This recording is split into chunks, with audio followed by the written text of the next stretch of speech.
రైతు సోదరులకు స్వాగతం.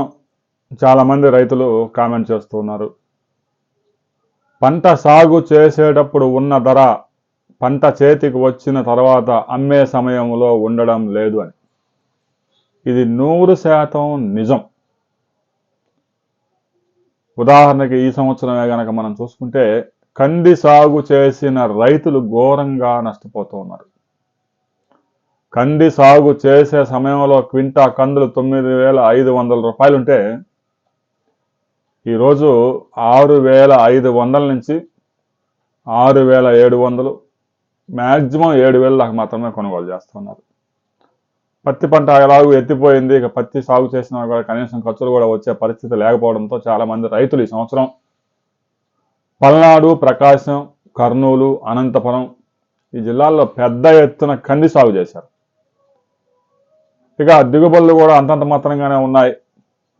గతంలో కందులు పెద్ద ఎత్తున మంచి దిగుబడులు వచ్చాయి. ప్రస్తుతం వాతావరణం అనుకూలించడం లేదు. ఎకరాకి 4-5 క్వింటాల్ దిగుబడి తీయటమే కష్టంగా మారింది. ఈ పరిస్థితుల్లో ఒక క్వింటాకి 2 వారాల్లోనే 2,500 రూపాయలు ధర తగ్గించారు. మార్కెట్లో కందిపప్పు రేట్లు ఏమైనా తగ్గుతున్నాయంటే తగ్గవు. కేజీ 170 రూపాయలు, 160 రూపాయలు, 150 రూపాయలు, ఇక 3 రకాలు అమ్ముతూ ఉంటారు. మరి కేజీ కందులు చూస్తే 70 రూపాయలు.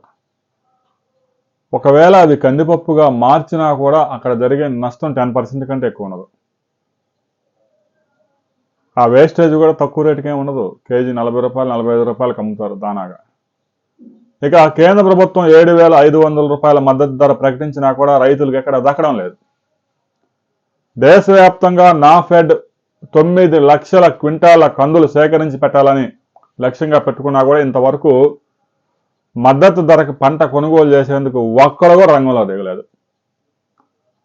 మద్దతు ధర కన్నా తక్కువకి ధర పడిపోయినప్పుడు పెద్ద ఎత్తున నాఫెడ్ కొనుగోలు చేయాలి, కానీ ఇంతవరకు రంగంలో దిగలేదు.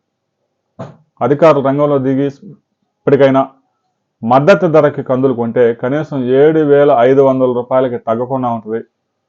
వ్యాపారస్తులు దారుణంగా రైతులు ఎప్పుడైతే పెద్ద ఎత్తున మార్కెట్ యార్డులో పంట తీసుకొచ్చి పోస్తారో ఆ వెంటనే రేటు తగ్గించేస్తారు.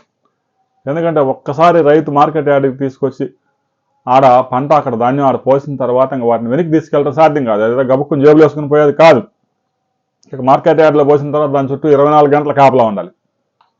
లేదంటే అటో ఒకటి ఇటో ఒకటి వేసుకుపోతానే ఉంటారు. ఇలా రైతుల ఇబ్బందులను అన్నిటిని దృష్టిలో పెట్టుకొని వ్యాపారస్తులు అయితే ఒక ఆట ఆడుకుంటున్నారు. కేంద్ర రాష్ట్ర ప్రభుత్వాలు అయితే మాత్రం మాత్రం పట్టించుకోవడం లేదు. మినుముల ధర కూడా అదే పరిస్థితి, కందుల ధర అదే పరిస్థితి, శనగల ధర అదే పరిస్థితి. పంట వేసేటప్పుడు 10,000 రూపాయలకు పైగా క్వింటా, పంట చేతికి రాగానే 6,000, 7,000. ఇదే పరిస్థితి కొనసాగితే వ్యవసాయం చేయటం సాధ్యం కాదు. దిక్కులేక వ్యవసాయం చేస్తున్నామని చెప్పేసి రైతు సోదరులు చెప్తా ఉన్నారు.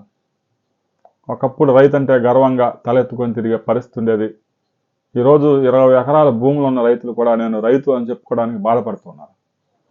రాబోయే రోజుల్లో కేంద్ర రాష్ట్ర ప్రభుత్వాలు గనక మినిమం సపోర్ట్ ప్రైస్ మద్దతు ధరకు గనక చట్టబద్ధత కల్పించకపోతే అది ఉన్నా కూడా లేనట్టే. ఈ పంటకు అంత మద్దతు ధర, ఆ పంటకి ఇంత మద్దతు ధర అని చెప్పేసి ప్రతి సంవత్సరం మద్దతు ధరలు ప్రకటిస్తూ ఉంటారు, కానీ ఆ మద్దతు ధర మాత్రం రైతుకు దక్కడం లేదు. మద్దతు ధరకి చట్టబద్ధత కల్పించాలని హర్యానా, పంజాబ్ బోర్డర్లో రైతు సంఘాల నేతలు నిరాహార దీక్ష 40 రోజులుగా చేస్తూ ఉన్నారు. నిరాహార దీక్ష చేసిన రైతు సంఘం నేత ఆరోగ్య పరిస్థితి కూడా చాలా విషమంగా ఉంది. అయినా కేంద్ర రాష్ట్ర ప్రభుత్వాలు ఏమాత్రం చెల్లించడం లేదు. రాబోయే రోజుల్లో మద్దతు ధర అనేది కేవలం పేపర్లకే పరిమితం అవుతుందా, చట్టబద్ధత లభిస్తుందా అనే దాని మీద మరిన్ని వివరాలతో మరో వీడియోలు తెలుసుకుందాం. వీడియో నచ్చితే లైక్ చేయండి, షేర్ చేయండి, సబ్స్క్రైబ్ చేసుకోండి.